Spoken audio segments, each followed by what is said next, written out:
Alhamdulillah Alhamdulillahilladzi arsala rasulahu bil huda wa dinil haqq liyudhhirahu 'ala ad-dini kullih wa kafa billahi shahida. Asyhadu an la ilaha illallah wa asyhadu anna Muhammadan 'abduhu wa rasuluhu la nabiyya ba'da. Allahumma shalli 'ala Muhammad wa ala alihi wa sahbihi wa man tabi'ahum bi ihsanin ila yaumiddin, amma ba'du. Kita bersyukur kepada Allah Subhanahu wa ta'ala atas segala nikmat yang diberikan oleh Allah kepada kita semua, terutama sampai pada pagi hari ini kita masih diberikan kekuatan iman dan Islam.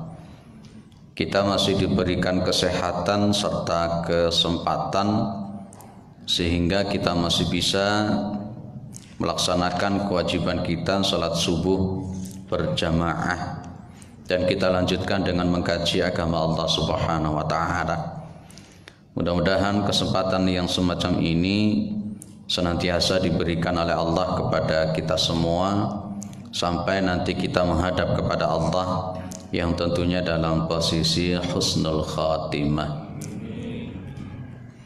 Salawat salam tetap terlimpahkan kepada Rasulullah Muhammad SAW sebagai khatamil anbiya'i wal mursalin, penutup para nabi dan rasul, yang tidak ada nabi lagi sesudah Nabi Muhammad SAW.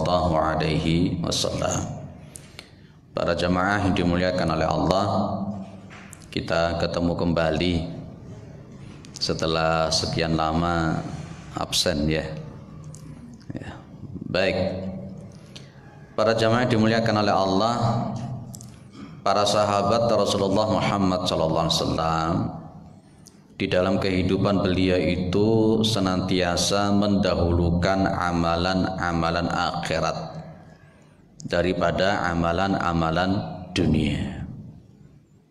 Tentu apa yang beliau lakukan, para sahabat lakukan itu tidak berarti tidak punya dasar. Mereka para sahabat itu semuanya melakukan apa yang di dalam Al-Quran dan Sunnah Rasulullah SAW. Kita paham ayatnya, walal akhiratu khairul laka minal ula, atau walal akhiratu khairu wa abqa. Jadi memang yang namanya akhirat itu lebih baik dan lebih kekal. Akhirat itu lebih baik daripada dunia. Dari posisi pemahaman semacam ini, para sahabat itu mendahulukan akhirat. Maka pas ketika mereka, para sahabat itu mulai bangun dari tidurnya itu sudah mengawali dengan amalan akhirat. Kama yuqaddimu at-tahajjuda fil lailati al-barida ala naumihi tahtal lihaf.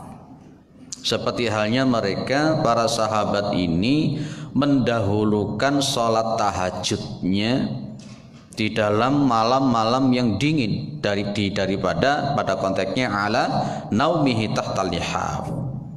Ya, mendahulukan sholat tahajudnya daripada konteksnya kemudian posisinya tidur di bawah selimut yang tebal. Ini kita kemarin dulu sudah bahas bagaimana para sahabat itu kalau salat malam itu luar biasa mengikuti Rasulullah Muhammad SAW.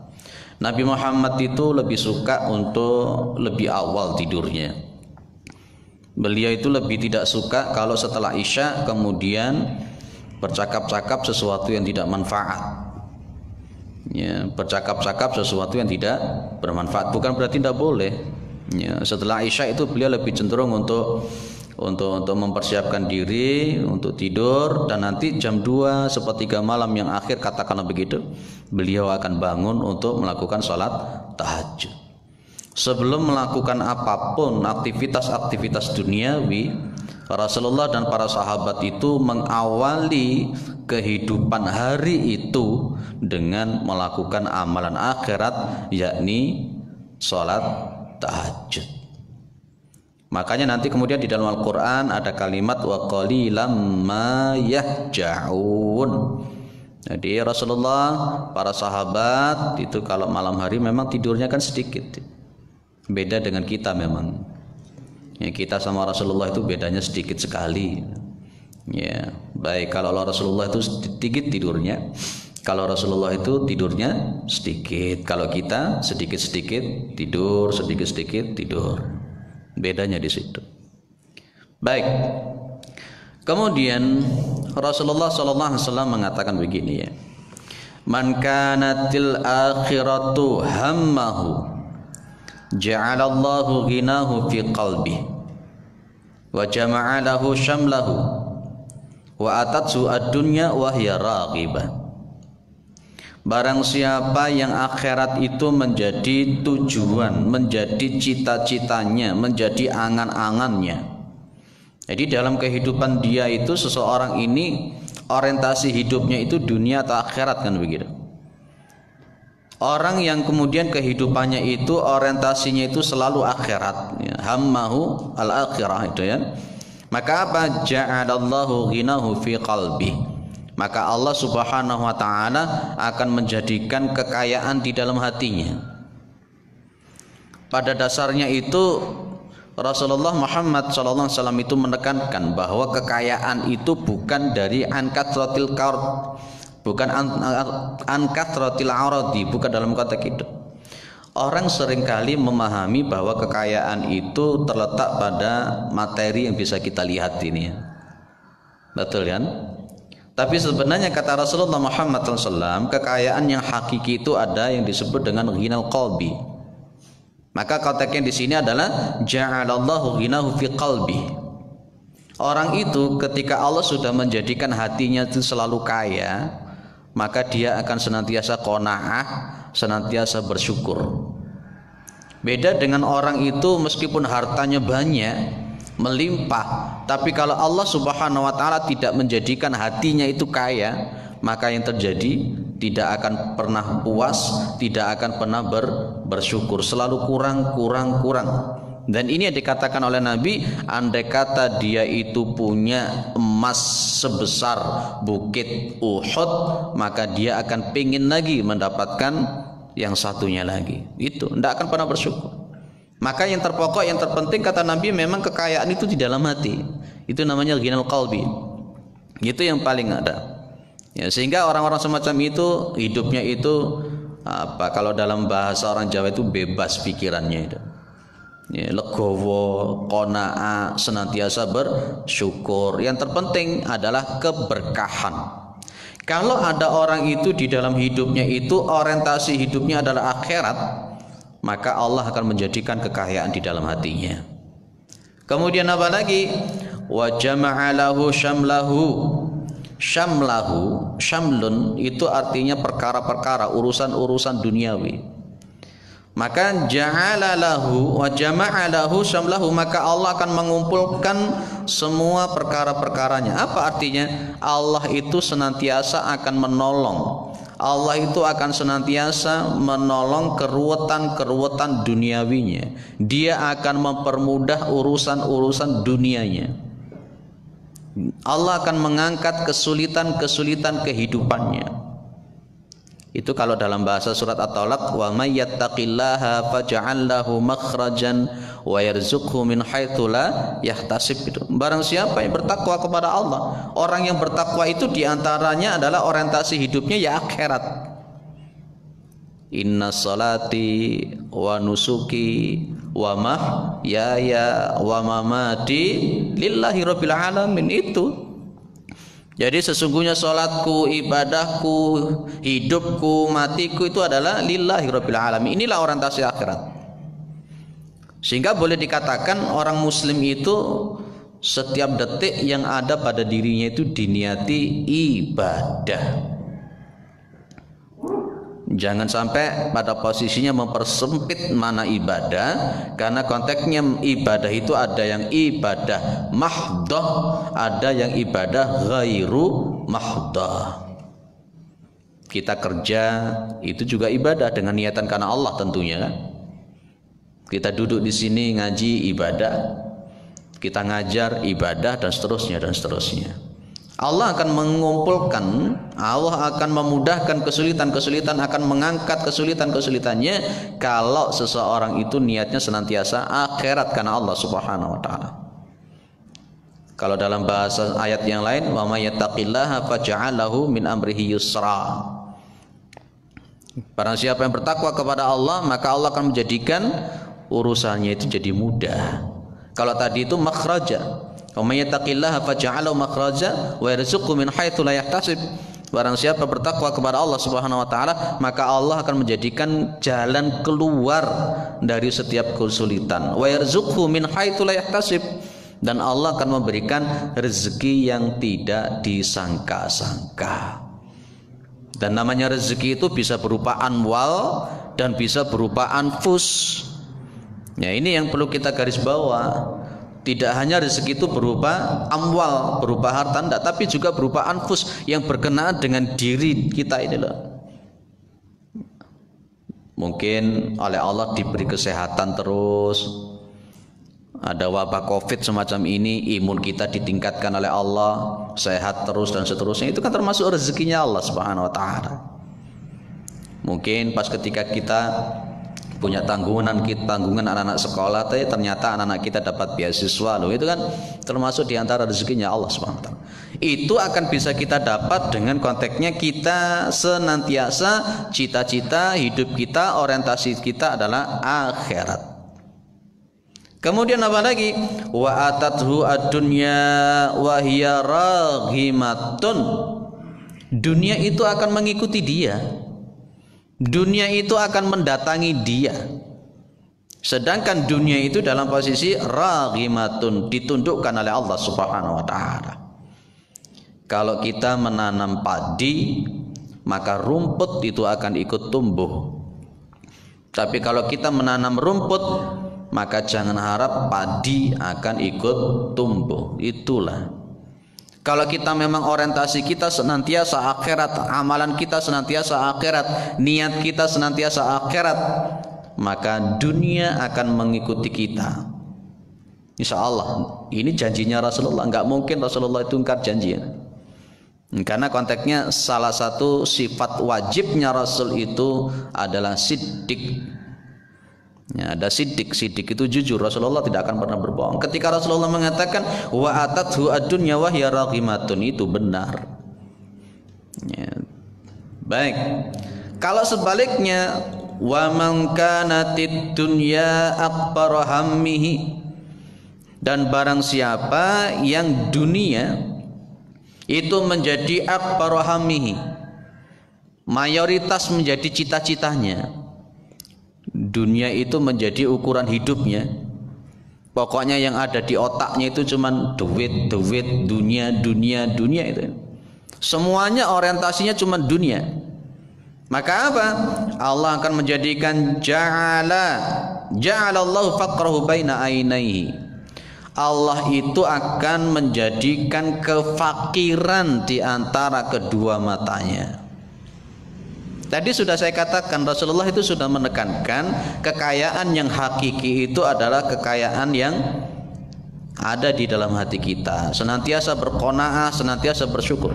Kalau ada orang itu orientasinya cuma dunia saja yang dipikirkan itu, nanti akhirnya kan posisinya seperti orang wahan itu. Wahan itu hubbud dunya wa karahiyatul maut, terlalu cinta kepada dunia dan takut mati. Semuanya diukur dengan dunia. Kalau orang itu sudah seperti itu, Allah menjadikan kefakiran di kedua matanya.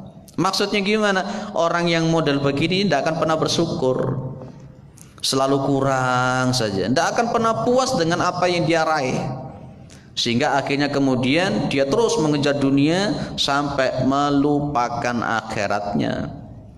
Ini bukan orang yang baik. Kalau dalam konteks orientasi senantiasa akhirat itu bukan berarti melupakan dunia loh, beda, keliru. Nanti salah paham. Dalam konteks mendahulukan akhirat nanti jadi salah paham meninggalkan dunia. Bukan meninggalkan dunia, bukan. Ada orang yang salah paham dengan istilah zuhud. Pernah dengar kata-kata zuhud ya? Zuhud itu bukan berarti meninggalkan dunia, tidak mau dengan dunia, uzlah ke hutan, tidak mau kerja, tidak mau apa-apa, keliru. Bukan itu zuhud itu, tidak. Ya, kalau istilahnya orang Jawa itu harta itu ada di tangan, bukan di dalam hati. Jadi maka konteks yang kemudian posisinya adalah kata Rasulullah SAW mengatakan, laisa bi khairikum man tarakat dunya li akhiratihi wala akhiratahu li dunyahu walakin akhada hadhi wa hadhihi. Bukan orang yang terbaik di antara kalian itu yang meninggalkan dunia untuk mengejar akhirat, bukan. Dan bukan orang yang baik itu orang yang meninggalkan akhirat untuk meninggalkan dunia. Apa terbalik ya? Ada orang yang mengejar dunia akhirnya hilang. Ada orang yang mengejar akhirat dunianya hilang. Itu gak baik, gak benar itu. Tapi kata Rasulullah, walakin man akhadha hadhi wa hadi, dunia dan akhirat diambil bersama-sama, tapi akhiratnya yang lebih diutamakan, gitu maksudnya. Umpamanya kalau dia itu mencari ekonomi, mencari materi, mencari uang, boleh. Bukannya tidak boleh, mencari uang boleh. Karena konteksnya nanti di dalam Al-Quran itu adalah wajahadu bi amwalihim wa anfusihim fisabilillah. Mereka akan berjuang di jalan Allah dengan hartanya, dengan dirinya. Akhirnya kemudian dunia itu mazra'atul akhirah, dunia itu tempat menanam nanti di akhirat. Uangnya yang dia gunakan ini semata-mata nanti orientasinya tetap akhirat. Gitu. Jadi makanya sesuai dengan doa kita, Rabbana atina fid dunya hasanah wa fil akhirati hasanah wa qina adzabannar. Dunianya ya baik, akhiratnya juga baik. Jangan sampai puji-pujian itu kita terima, rugi dunia ora opo-opo, rugi akhirat bakal ciloko. Sepakat pendak model begitu? Pada dasarnya kelihatannya secara tekstual, kalau di bahasa Indonesia kan rugi dunia ora apa-apa itu berarti rugi di dunia ndak apa-apa, nggak punya uang ndak apa-apa, tapi kalau rugi di akhirat bakal cilaka. Sebenarnya kalau orang mukmin ndak. Kalau orang mukmin itu ya dunia hasanah, akhirah hasanah, dua-duanya. Percayalah. Jadi kalau orang itu senantiasa orientasinya itu hanya duniawi, Allah akan menjadikan kefakiran di kedua matanya. Tidak akan pernah bersyukur, pikirannya cupet, pikirannya sempit. Wa farraqa alaihi syamlahu. Ya, namanya wa farraqa alaihi syamlahu itu artinya Allah itu mencerai beraikan semua urusannya. Sudah direncanakan umpamanya, tapi tetap kacau balau. Sudah betul-betul dimanage dengan baik, tapi tetap kacau balau. Dunianya itu oleh Allah akan diobrak-abrik gitu. Kelihatannya dalam konteks, wah ini saya ini punya gaji 150 juta. Dalam matanya dia 150 juta. Tapi kemudian anak-anaknya mokong-mokong semua bawahnya. Anaknya tidak karu-karuan, anaknya tidak ada yang soleh bawahnya. Bolak-balik sakit, bolak-balik kena musibah. Itu artinya diantaranya Allah mencerai beraikan urusannya. Uangnya banyak umpamanya, belum meninggal anak-anaknya sudah menuntut warisan semua bawahnya. Digugat sampai berapa miliar itu Pak? 1,8 miliar itu, Masya Allah dan sebagainya. Jadi itu, jadi kelihatannya memang orang melindang, katakanlah dalam bahasanya kemudian kan sawang sinawang kan? Ada orang kelihatannya memang mobilnya banyak, hartanya banyak, rumahnya banyak, tapi hatinya tidak pernah tenang, pikirannya tidak pernah tenang. Itu yang kalau dalam bahasa Al-Quran, wa man a'rada an dzikri fa inna lahu ma'isyatan dhanka. Gitu kan? Jadi barang siapa yang berpaling dari mengingat aku, itu artinya dalam konteksnya dunia saja yang dipikirkan. Maka apa? Fa inna lahu ma'isyatan dhanka, maka bagi dia itu akan mendapatkan penghidupan yang sempit. Ya sempit hatinya wis. Ya ruwet ya. Dalam bahasa kita tewur gitu. Hidupnya itu hanya tewur, ruwet ya, diruwetkan oleh Allah. Ya, oleh Allah Subhanahu wa taala. Itu kalau konteksnya kalau kita Dunia saja yang kita orientasinya, ruwet. Banyak loh Pak orang-orang model begitu. Jenengan amati coba. Jenengan amati deh. Ada salah seorang direktur ini gajinya itu lebih dari 150 juta satu bulan. Lebih dari 150 juta. Ternyata makan ini tidak boleh, makan itu tidak boleh, makan ini tidak boleh. Susah tidur dan sebagainya dan sebagainya. 150 juta kemudian untuk siapa? Ya, jadi memang itu diantara itu baru salah satu masalah problem-problem kehidupan. Makanya coba jenengan lihat ya, kalau artis-artis Eropa itu ada yang banyak yang bunuh diri, betul kan? Loh, uangnya kan banyak luar biasa itu kan. Tapi tidak pernah ingat kepada Allah, kafir kepada Allah, orientasinya di dunia, rata-rata kan bunuh diri matinya. Ada yang saking kemudian bingung untuk menghabiskan hartanya itu akhirnya jadi kaum hipis. Apa kaum hipis itu? Ya Pak ya. Ya, jadi kaum hipis semua kayak jadi orang gelandangan bener itu. Atau bahkan kemudian di pulau tertentu kemudian semuanya pada telanjang semua ada. Ya apa model begitu itu kan? Itulah diruwetkan oleh Allah.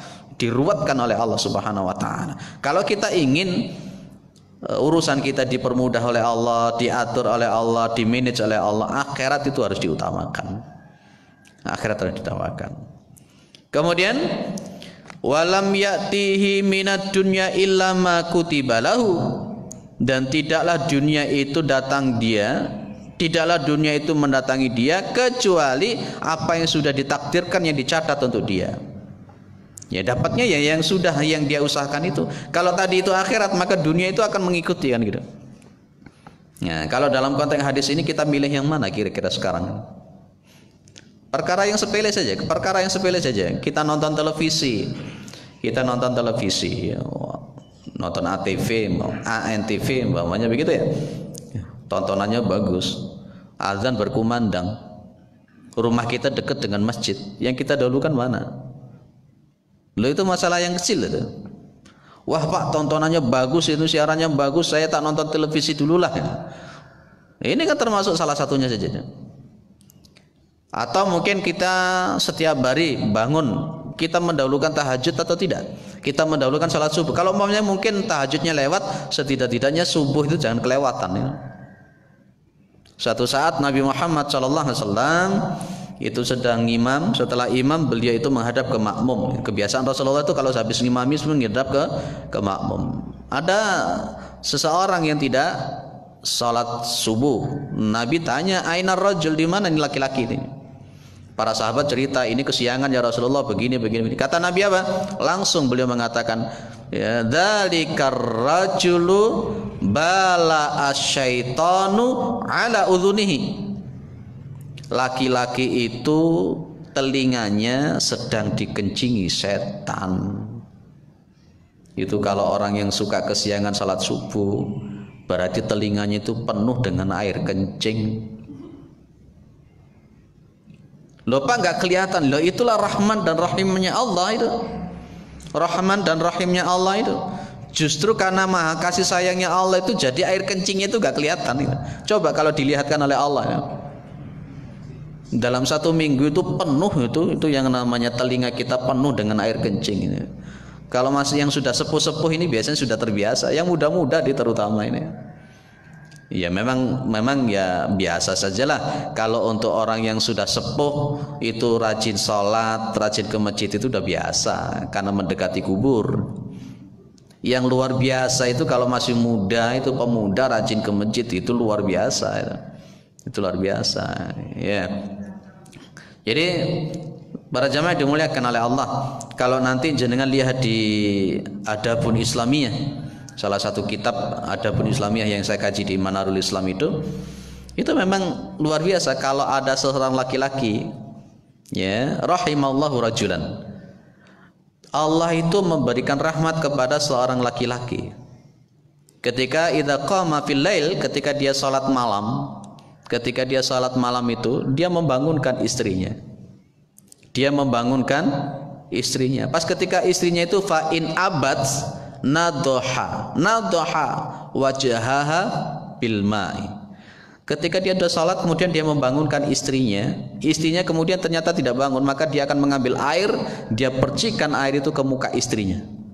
Sehingga sampai istrinya bangun diajak sholat. Loh, itu termasuk kata Rasulullah, rahimallahu rajulan. Allah itu memberikan rahmat kepada orang model begitu tuh.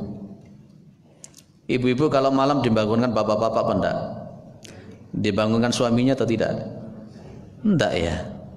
Bahkan sebaliknya juga Rasulullah mengatakan rahimallahu imra'atan. Ya, Allah itu memberikan rahmatnya kepada seorang wanita, seorang perempuan, idza qamat fil lail, ketika dia salat malam, dia kemudian membangunkan suaminya. Fa in aba nadahat wajahahu bil ma. Dan ketika suaminya itu ketika dibangunkan itu ndak bangun, maka dia mengambil air, dipercikan itu air di mukanya itu. Loh, itu dalam bahasa hadis Allah memberikan rahmat laki-laki dan perempuan model begitu. Ibu-ibu bangunkan suaminya atau tidak? Kadangkala dibangunkan malah muring-muring. Seharusnya berterima kasihlah kita itu kalau dibangunkan oleh suami kita, dibangunkan oleh istri kita untuk sholat malam. Mengawali hari dengan amalan akhirat itu loh Pak, seharusnya kita biasakan dulu. Paling pertama yang jenengan lakukan itu kalau bangun tidur apa? Pegang HP.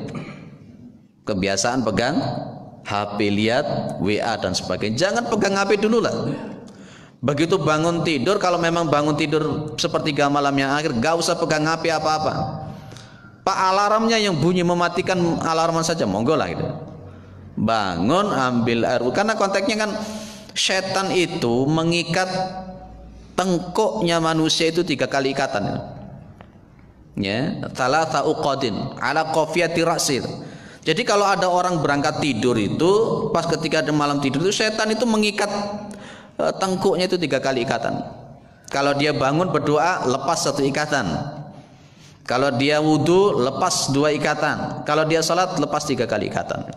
Akhirnya dia akan jadi nasyad kalau dalam bahasa Arabnya itu, dalam bahasa hadis itu. Itu.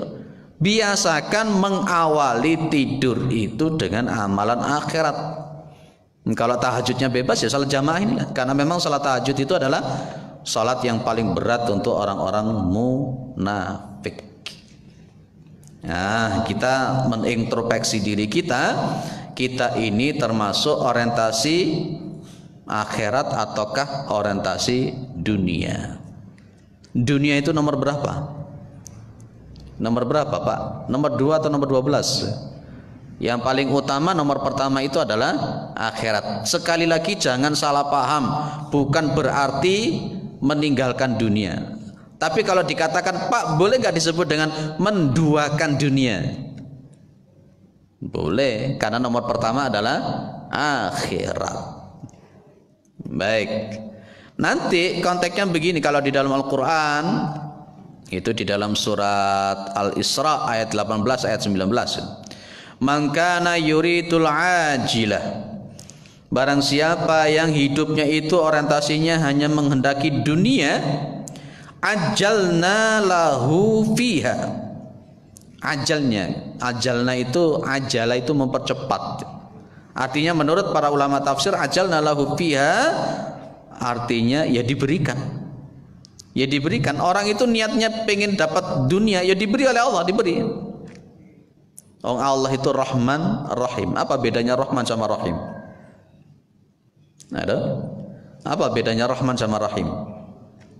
Itu di situ ada terjemahan Rahman Rahim, Maha Pengasih, Maha Penyayang. Apa bedanya Rahman dan Rahim? Beda itu. Rahman Rahim itu beda. Kalau Rahman itu memang menjadi sebuah sifat yang azali kepada Allah memang.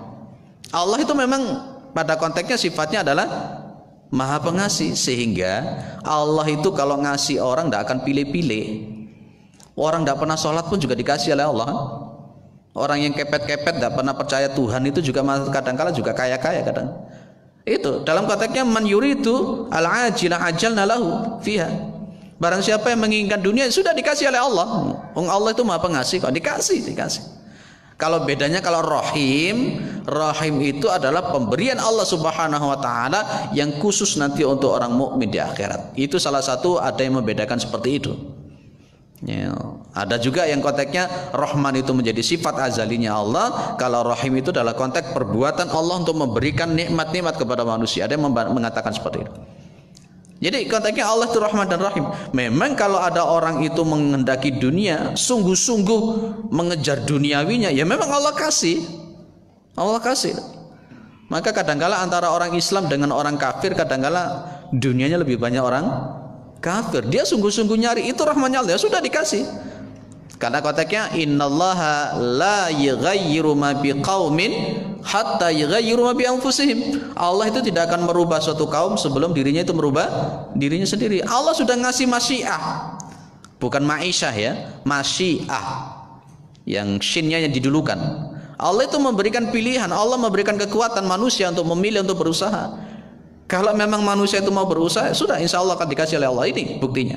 Tapi ingat, kalau orang itu orientasinya cuma dunia saja, ya memang ajalna lahu fiha ma nasya, akan kami berikan di dunia itu apa-apa yang kami kehendaki. Ya, tapi ingat, thumma ja'alna lahu jahannama yaslaha matmumam madhura. Artinya apa? Di akhirat tidak dapat apa-apa, Pak. Ada orang yang orientasinya dunia, kasih oleh Allah, PN. Tapi ternyata nanti di akhirat nggak dapat apa-apa. Kalau kita kembangkan seperti hadis Abu Hurairah ataupun hadis Ibnu Abbas radhiyallahu an, ada 3 kelompok itu kan. Yang satunya itu ahli jihad, yang satunya ahli ilmu, mengajarkan ilmu, membaca Al-Quran, sementara yang ketiga adalah ahli sedekah. Amalannya itu sebenarnya adalah amalan akhirat, tapi orientasinya pengennya itu duniawi. Orang yang pertama dia memang jihad, perang membela agama Allah, tapi di akhirat Allah hanya mengatakan kadzabta, kamu itu dusta. Wa qalatil malaikatu kadzabta, malaikat juga ikut ngomong kamu juga dusta. Kenapa? Dia jihad tapi orientasinya dunia. Ada yang jihad karena orientasinya pengen dapat ghanimah, ada yang jihad karena orientasinya pengen disebut sebagai pemberani. Lah ada salah seorang sahabat Rasulullah Muhammad SAW itu yang dia itu hijrah dari Mekah ke Madinah hanya ingin mendapatkan Ummu Qawais, seorang wanita yang ingin dia nikahi. Ya nggak dapat apa-apa, dapatnya ya wanita yang dia nikahi itu saja. Dan inilah yang dimaksud oleh Allah. Orang yang menghendaki dunia dikasih oleh Allah iki PN wis, tapi nanti di akhirat tidak ada apa-apa. Itu disebut kadzabta. Ini bahaya, Pak. Betul bahaya. Kita ngaji duduk di sini ini niatnya duniawi ataukah niatnya akhirat? Niatnya duniawi. Wah, saya kalau nggak ngaji saya sungkan. Wah, kalau saya nggak ngaji saya nggak dapat ini. Ya dapatnya ya ikut toh, tapi tidak dapat apa-apa nanti di akhirat. Maka innamal a'malu binniyati wa innamal likulli imri'in ma nawa. Itu segala sesuatu itu tergantung daripada niat, dan seseorang akan mendapatkan apa yang dia niatkan. Inilah yang dikatakan oleh Allah Al-Isra ayat 18-19. Pengen dunia, monggo dikasih. Allah Rahman dan Rahim. Pokoknya kerja cerdas, kerja ikhlas, kerja keras, kerjasama, sama-sama kerja, dapat itu. Ya, Masya Allah. Tapi di akhirat tidak dapat apa-apa. Bahkan di sini kata Allah Subhanahu Wa Taala, "Tsumma ja'alna lahu jahannama yaslaha." Maka kemudian kami jadikan bagi dia itu neraka jahanam, yang dia memasuki neraka jahanam itu. Matmuman madhura. Matmuman itu apa namanya? Kalau zamma yadzumu itu mencela, artinya terhina. Madhura yang terusir, berarti betul-betul terhina dia. Nah, hati-hati kita ini, Masya Allah. Wa man aradal akhirah wa sa'alaha sa'yaha wa huwa mu'minun fa ulaika kana sa'yuhum mashkura. Tapi barang siapa yang dia itu menginginkan akhirat, dia berusaha melaksanakan amalan-amalan akhirat, sedangkan dia beriman, maka faulaika kana sa'yuhum masykura. Ada kata-kata masykura. Ingat, la in syakartum la azidannakum wa la in kafartum inna adzabi lasyadid. Allah itu maha asyakur. Allah itu asyakur. Apa asyakur? Asyakur secara linguistik itu maha berterima kasih. Allah itu tidak akan pernah lupa dengan apa yang kita lakukan. Ada prestasi, ada prasasti nantinya itu. Kita melakukan prestasi, Masya Allah nanti ada prasasti. Nah, ini jadi dalam konteks uraian yang singkat semacam ini, para jamaah dimuliakan oleh Allah, seorang mukmin itu kehidupannya sejak dia mau tidur sampai tidur lagi itu orientasinya adalah akhirat. Orang mukmin itu lo mau tidur aja baca doa kok. Di dalam kitab Adabun Islamiyah itu kalau ngikuti Nabi itu kalau tidur ibu bapak, beliau akan miring ke sebelah kanan. Beliau akan miring ke sebelah kanan, kemudian beliau itu meletakkan wa wada'a yadahu tahta khaddihi. Jadi beliau kalau tidur itu beliau miring ke kanan, kemudian tangannya beliau itu beliau letakkan di pipi sebelah kanannya. Berarti menghadap kemana? Ke kiblat. Beliau itu kalau tidur itu miringnya ke kanan menghadap ke kiblat. Beliau tangannya diletakkan di bawah pipi beliau begitu, dan kemudian beliau berdoa. Macam-macam memang redaksinya. Biasanya yang kita baca adalah Bismikallahumma ahya wa bismika amut. Itu Rasulullah. Loh itu loh orang mukmin mau tidur aja sampai seperti itu loh. Jenengan kalau tidur seperti itu atau tidak? Kate turu wis blak orang donga blas. Kadang kala ya ora wudu, apa maneh sing manten anyar ya. Ya. Rasulullah saja mau tidur saja wudu. Kadang-kala beliau awali dengan sholat 2 rakaat, kemudian menghadap ke kanan, mengiring ke kanan, membaca doa. Masya Allah, itulah orang mukmin. Jadi setiap aktivitasnya, mau ke WC saja itu saja orang mukmin juga berdoa, mendahulukan kaki kirinya, berdoa Allahumma inni a'udzubika minal khubusi wal khaba'is. Nanti keluarnya pakai kaki kanan dan seterusnya. Sampai segitunya orang mukmin itu. Yang itu di dalam rangka orientasinya semuanya adalah akhirat. Menang WC orang dungo. Padahal kata Nabi itu, Bapak Ibu, orang itu kalau ke WC dia tidak membaca doa atau tidak membaca basmalah, auratnya itu kelihatan. Siapa yang lihat? Jin. Di dalam kitab Adabun Islamiyah itu Rasulullah SAW mengatakan satruma baina a'yunil jinni wa auratil insani itu adalah al-basmalah. Penutup antara pandangan jin dengan auratnya manusia itu adalah bacaan bismillah. Sehingga kalau jenengan itu masuk ke WC enggak dungo, ketok. Mungkin kalau mereka punya televisi itu masuk siaran langsung. Lo bener lo. Lo betul itu lah. Itu Nabi yang mengatakan. Dan itu kalau kita logika kita tidak bisa ngelihat. Nabi yang bisa. Kita masuk ke WC, masa sih pakai kaki kanan? Ndak dungo pisan. Waduh, wes sudah masuk pakai kaki kanan, nggak dungo, wes ndak karu-karuan. Tidur juga begitu, berdoa saja tidak. Nah itu, jadi ini diantara amalan-amalan yang menurut manusia itu sepele, tapi sebenarnya ini adalah untuk mengingatkan kita bahwa hidup manusia Muslim 24 jam itu orientasinya adalah akhirat. Percayalah, sekali lagi janjinya Rasulullah Muhammad SAW, kalau orientasi kita senantiasa akhirat, ya, orientasi kita akhirat, menduakan dunia, maka Allah akan menjadikan kekayaan di dalam hati kita. Allah akan memudahkan urusan-urusan kita, dan dunia itu akan oleh Allah diikutkan kepada kita. Yang terpokok, yang terpenting dalam kehidupan kita itu adalah berkah. Usia umurnya berkah, uangnya berkah, anak-anaknya berkah, keluarganya berkah.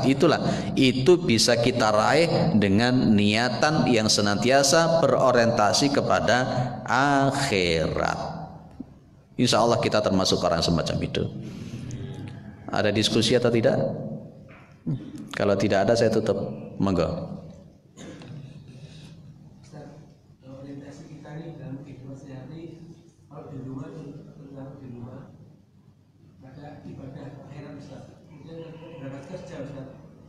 Niatnya ibadah, setelah di luar rumah kita terlalu fokus pada masalah dunia. Apakah masalah dunia ini juga dianggap sebagai ibadah juga? Baik, kita keluar rumah, melangkahkan kaki dengan mengucapkan Bismillahi tawakkaltu 'ala Allah la haula wala quwata illa billah. Diniatkan karena Allah, saya bekerja karena Allah Subhanahu wa taala.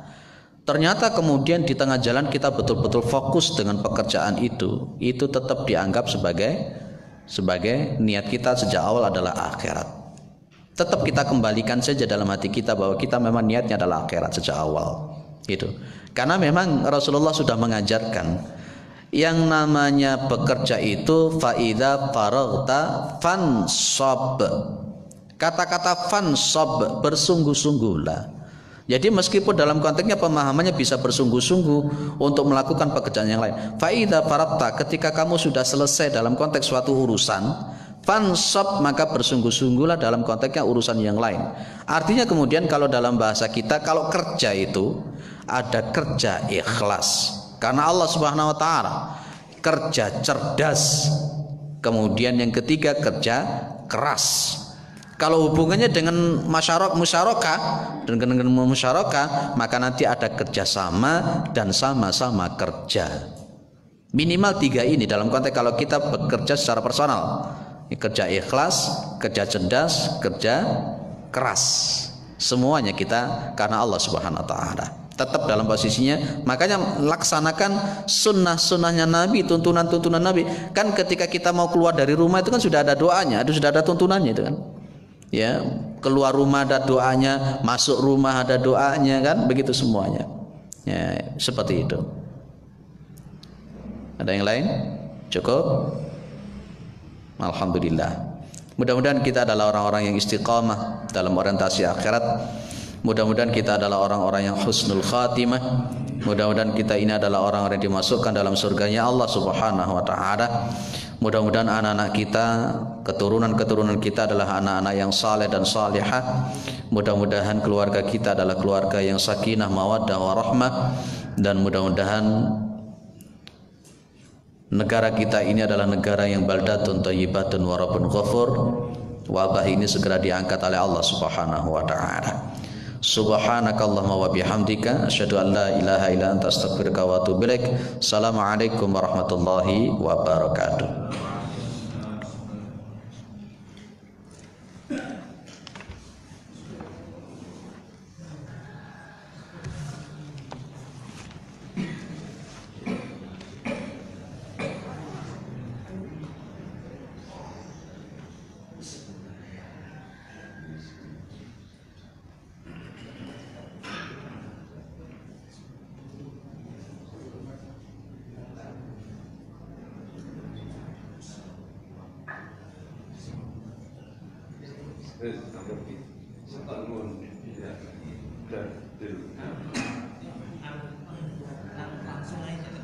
Saya udah lama nggak ketemu. Tambah gemuk kayak.